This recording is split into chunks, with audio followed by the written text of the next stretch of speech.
Well, some of this ice today might have had some people thinking about the much worse ice storm that we had back in 2007. That was a huge weather event, of course, and it destroyed countless trees and power lines and left people without electricity for weeks on end.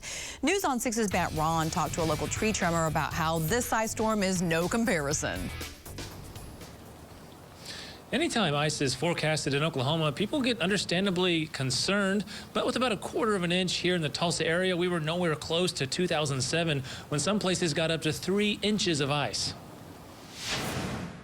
Kept home by ice-covered roads, crews with Rickards tree trimming service aren't out working on trees today. Instead, owner Todd Rickard is replenishing firewood.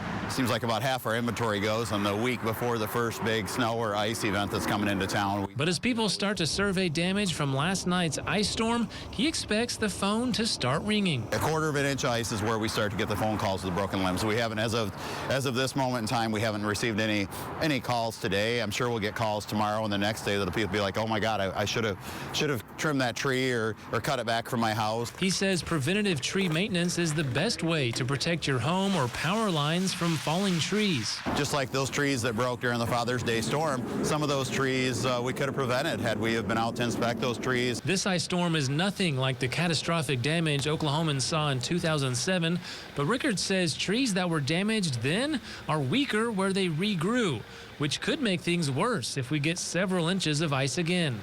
Is highly susceptible to breaking again because where the tree grows off of previous damage, it's not as strongly attached. It's not the same as original growth. He says since those damaged trees have had years to regrow, the impact of a huge ice storm could be even worse than 2007.